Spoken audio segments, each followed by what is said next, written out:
2021 में आईपीओस की जैसे बारिश हो रही है। आप अभी तक की अगर मैं बात करूं कि हम साल आधा साल गुजरा है, 36 आईपीओ लॉन्च हो गए हैं और इससे ज्यादा कई और आईपीओस पाइपलाइन में भी हैं। लेकिन आईपीओ में आप अप्लाई करें और आपको अलॉटमेंट मिले, इसके चांसेस वैसे ही हैं जैसे बचपन में हम जाते थे कोई मेले में और एक हम रिंग फेंकते थे अपने पसंदीदा टॉय के लिए, चॉकलेट के लिए, और वैसे ही है कि आईपीओ में आपको अलॉटमेंट मिलेगा या नहीं ये तय नहीं है, ये आपके लक पर डिपेंड करता है।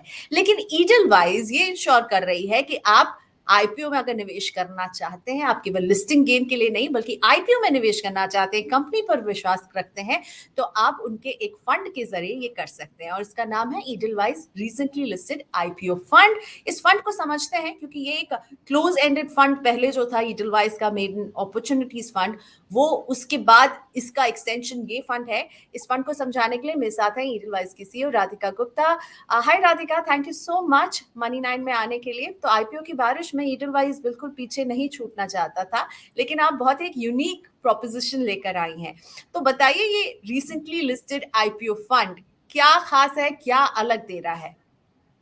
तो शुक्रिया प्रियंका। और मैं आपको थोड़ा सा इसका हिस्ट्री बताती हूँ, थोड़ा सा इसका इतिहास बताती हूँ। एक्चुअली 3 साल पहले 2018 में हमने एक कॉन्सेप्ट लॉन्च किया था, जैसे कि आपने कहा, एडलवाइज मिडन अपॉर्चुनिटीज फंड, जो कि एक फंड था जो निवेशकों को आईपीओज का एक्सेस देता था। एज यू सेड, आईपीओज में निवेश करने में दो तीन समस्याएं हैं। एक तो जैसे कि आपने कहा, अलॉटमेंट मिलना मुश्किल है, तो एक एक्सेस की समस्या है। दूसरा, लोगों को लगता है कि सिलेक्शन हर आईपीओ में आप निवेश करेंगे और पैसे बनाएंगे। ये बिल्कुल सच नहीं है। इनफैक्ट अगर आप पूरी आईपीओ बास्केट में निवेश करें तो आपका पैसे कमाने का चांस एक्चुअली काफी लिमिटेड है।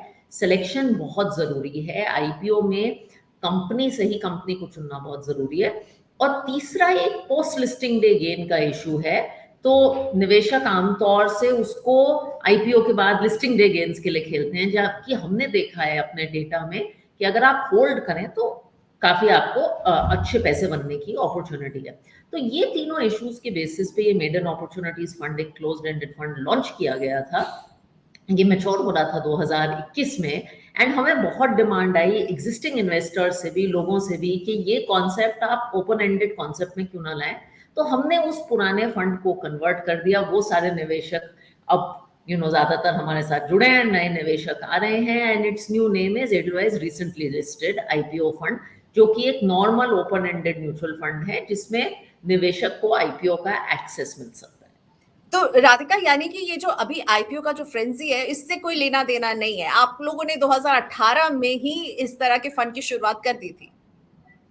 बिल्कुल। I think it is by chance कि इसकी क्लोजिंग तब मैच्योरिटी 2018 में ऐसी तय हुई थी कि ये नया फंड, और सेबी ने थैंकफुली हमें ये अलाउ किया है कि ये नया फंड ऐसे आया। अभी 2018 में मैं तो प्रिडिक्ट नहीं कर पाती कि जून 2021 में इतनी आईपीओ की एक्साइटमेंट में होगी। But I think there is a broader point there.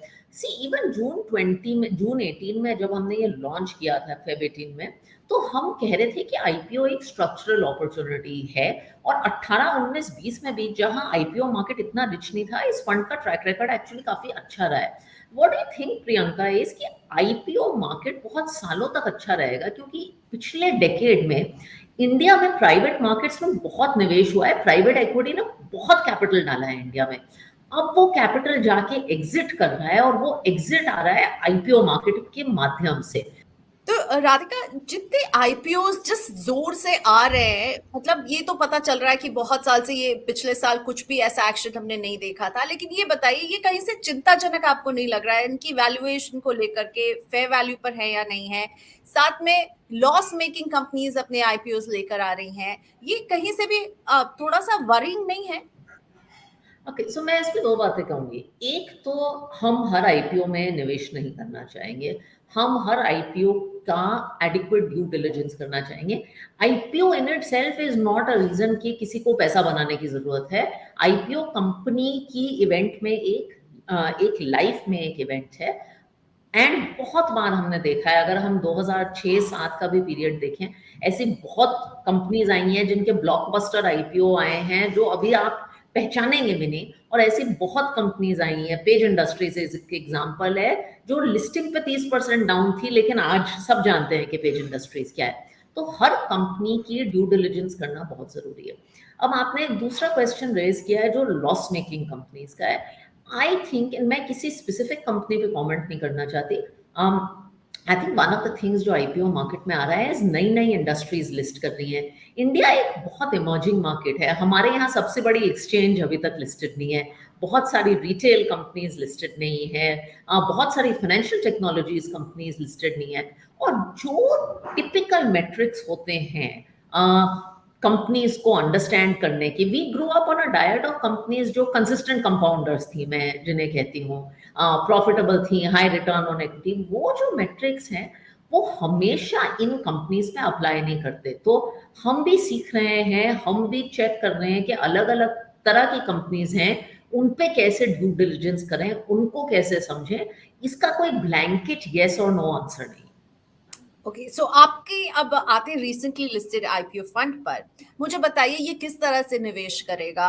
जैसे जैसे नई कंपनियां लिस्ट होंगी वैसे वैसे उनकी भागीदारी यहाँ पर होंगी, तो क्या जो पुरानी कंपनियां हैं वो निकल जाएंगी? तो एक इन्वेस्टमेंट स्ट्रक्चर जरा समझाइए।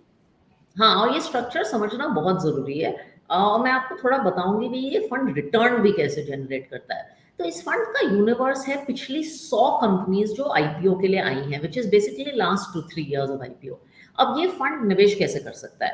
ये फंड आज अगर एक आईपीओ आया तो उसमें निवेश कर सकता है, उसमें एंकर इन्वेस्टर बन सकता है, अलॉटमेंट के लिए normally as an institutional investor apply कर सकता है। एक तो ये फंड ये कर सकता है। दूसरा, ये फंड ये कह सकता है कि मैं उस कंपनी को अभी नहीं छूना चाहता, उसे लिस्टिंग होने दो, शायद उसके वैल्यूएशंस लिस्टिंग के बाद सस्ते हो जाएं, तब भागीदार बन सकता है। तो ऐसी बहुत सारी कंपनीज हैं जो हमने लिस्टिंग में पार्टिसिपेट नहीं की, लेकिन किसी पॉइंट पे वो 20% डाउन हो जाती हैं, तो हम तभी खरीद लेते हैं ओपन मार्केट से।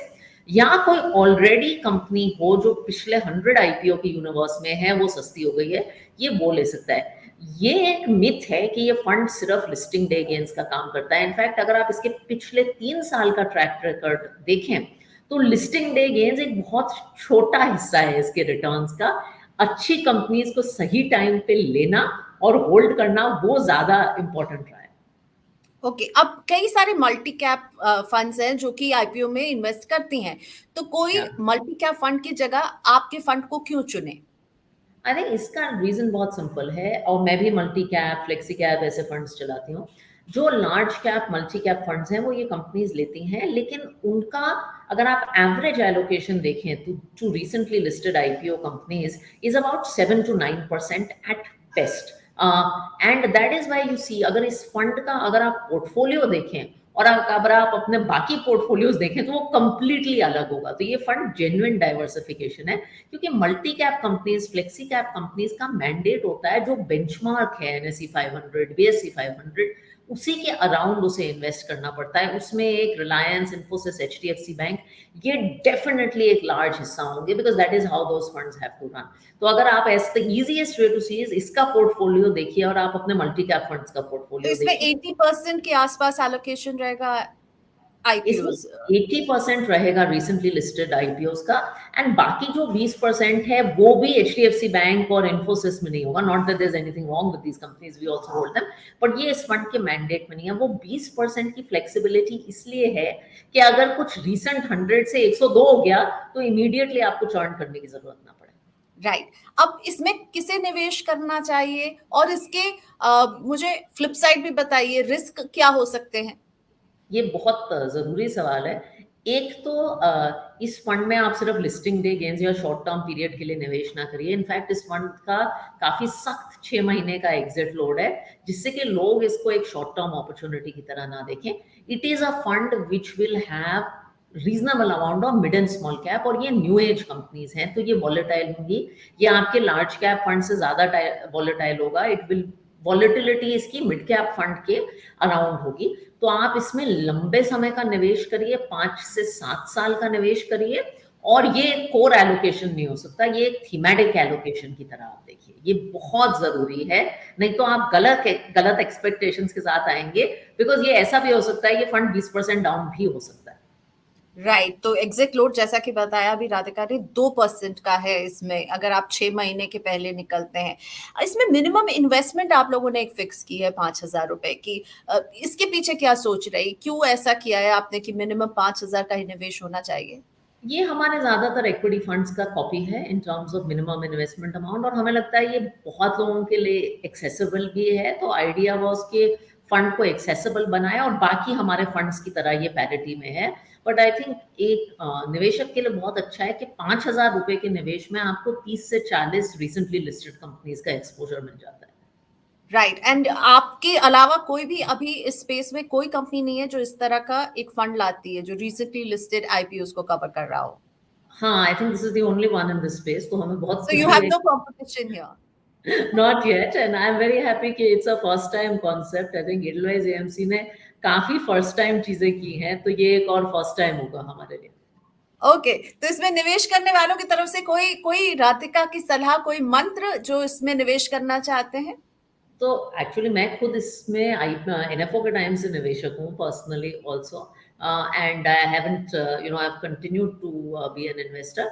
तो एक आपकी जो कंज्यूमर की निवेशक है, क्योंकि हमारा ऑब्जेक्टिव क्या है कि जो निवेशक की फाइनेंशियल प्रॉब्लम्स हैं हम उनके सॉल्यूशंस ढूंढें। वो एक्टिव फंड हो, इक्विटी फंड हो, पैसिव फंड हो, हमें कोई फर्क नहीं पड़ता। आपकी एक जो आईपीओ वाली प्रॉब्लम है उसका हम आपको एक सिंपल सोल्यूशन देने की कोशिश कर रहे हैं म्यूचुअल फंड प्लेटफॉर्म की तरह से, और ये वही तरीका, ये वो उसको समझिए ऐसे। अच्छा राधिका, आपने कई इंटरव्यूज में कहा है कि इसका एयूएम जो है ये जो है वो इतने नंबर्स तक क्रॉस करेगा तो हम इसे फिर जो है क्लोज कर देंगे, राइट? यस, एक एंड आई हजार थिंक करोड़ का टारगेट लिया आपने, 1200 करोड़ आई कितने का थिंक टारगेट? 1200, हाँ 1200 के करोड़ के अराउंड हमने सोचा है। ऑब्वियसली इट डिपेंड्स कि आईपीओ मार्केट की लिक्विडिटी कैसी है, बट ब्रॉडली आई थिंक 1200 और करोड़ के अराउंड हम इसे क्लोज करना चाहेंगे। सी, हमारा ऑब्जेक्टिव है कि एग्जिस्टिंग निवेशकों की तरफ हमारी सबसे पहली जिम्मेदारी है, एंड इट्स इंपॉर्टेंट कि आप रिटर्न्स डिलीवर करिए। सो आर ऑब्जेक्टिव इज जितना पैसा हम सही तरीके से मैनेज करेंगे उतना हम रेज करेंगे। This is our estimate today, and अगर वो पहुंच जाएगा तो we'll be very happy to close the fund, we'll be very happy to close the fund, I would say. और आपको क्या लगता है वो कब तक पहुंच सकता है वो target? Hard to say, but traction बहुत अच्छा रहा है, so I am hoping next few months we should be able to do this. Okay, thank you so much, best of luck. और अच्छा कर भी रहा है काफी, लोगों में इसको लेकर के काफी है कि भाई क्या है, अगर आईपीओ में हमें अलॉटमेंट नहीं मिलेगा तो क्या ये एक ऑप्शन हो सकता है। तो राधिका गुप्ता बताते हुए कि ये आपके पूरे इन्वेस्टमेंट पोर्टफोलियो का हिस्सा कैसे बन सकता है। तो राधिका गुप्ता से ये हो रही थी बात, और आई एम श्योर इसमें आपको बहुत सारे काम की बात पता चलेगी जो कि रिसेंटली लिस्टेड आईपीओ फंड से जुड़ी हुई है। Thank you for watching us, और प्लीज मनी9 के यूट्यूब चैनल को सब्सक्राइब करना ना भूलें।